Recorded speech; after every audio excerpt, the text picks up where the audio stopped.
মার্কিন যুক্তরাষ্ট্র গত 50 বছরে একটি নতুন তেল শোধনাগারও তৈরি করেনি। 50 বছর শেষ শোধনাগারের নির্মাণ শুরু হয়েছিল যখন প্রেসিডেন্ট ছিলেন রিচার্ড নিক্সন, আর তেলের দাম ছিল ব্যারেল প্রতি মাত্র $3।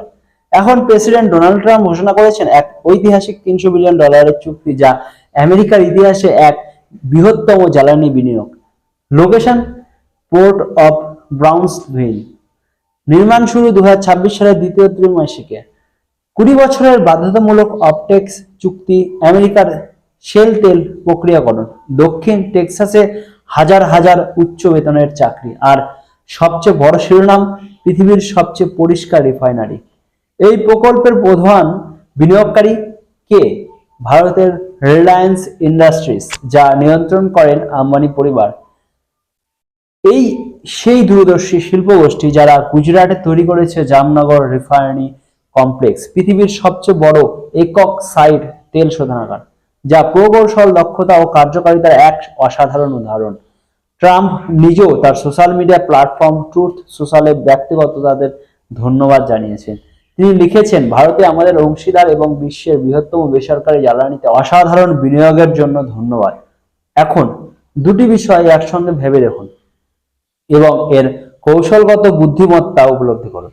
ভারতের রিলায়েন্স আমেরিকার মাটিতে $বিলিয়ন বিনিয়োগ করছে, যাতে আমেরিকান শেল তেল পরিশোধন করে আমেরিকার জ্বালানি শক্তি আরো বাড়ানো যায়। ঠিক একই সময়ে নরেন্দ্র মোদীর নেতৃত্বাধীন ভারত সরকার এখনো তাদের মোট তেলের 40% বেশি আমদানি করেছে রাশিয়া থেকে, যুদ্ধের কারণে কম দামে পাওয়া তেল। 7 মার্চ ভারত স্পষ্ট জানিয়ে দিয়েছে, ভারত কোনো দেশের অনুমতির ওপর নির্ভরই করে না। একই সঙ্গে ভারত বুদ্ধিমত্তার সঙ্গে চাহাবার পোর্টে লজিস্টিক ব্যবহার করে ইরানের তেলও সংগ্রহ করছে। এটি কোনো দ্বন্দ্ব নয়, এটাই মোদির ডক্ট্রিন। অন্তত সূক্ষ্ম কৌশল বাস্তবায়িত বহুমুখী কূটনীতি। ভারত কোনো পক্ষ বেছে নেয় না, ভারত বেছে নেয় এমন চুক্তি যা 140 কোটিরও বেশি ভারতীয়দের স্বার্থ রক্ষা করে। নিরাপত্তা এবং ইন্দো প্যাসিফিক স্থিতিশীলতার জন্য কোয়াড্রিলেটারাল সিকিউরিটি ডায়ালগ। কারখানা চালু রাখতে ও মূল্যস্ফীতি কম রাখতে রাশিয়ার সস্তাতে। মধ্য এশিয়া সংযোগের জন্য চাবাহার। আমেরিকায় উন্নত প্রযুক্তি ও বিনিয়োগের জন্য রিলায়েন্স, সামরিক আধুনিকরণের জন্য ইসরায়েলি প্রযুক্তি। আর উপসাগরীয় দেশগুলি থেকে প্রবাসী ভারতীয়দের রেমিট্যান্স। প্রতিটি প্রতিশ্রুতি হিসেবে কাজ করে নেওয়া। যে বিরোধ দেখা যায় আসলে সেটাই কৌশলগত লিভারেজ। এতে ভারতের লাভ কি?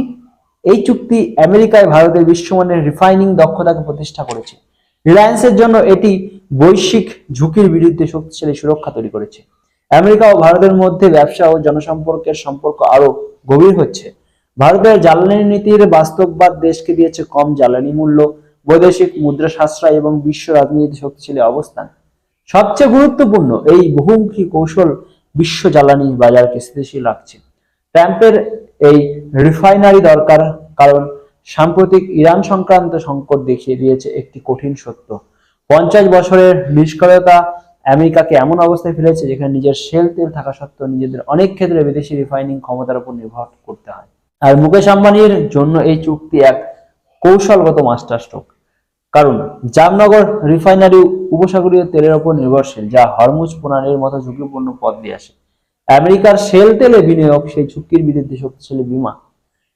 একটি যুদ্ধ দুর্বলতা দেখিয়েছে, একটি সাহসী চুক্তি সেই সমস্যার সমাধান করেছে। আর যে বিলিয়নার আমেরিকার জ্বালানি ভবিষ্যৎ নির্মাণে ভূমিকা রাখছেন, তিনি এসেছেন সেই দেশ থেকে যাকে ওয়াশিংটন এখনো কাজ করতে পারেনি।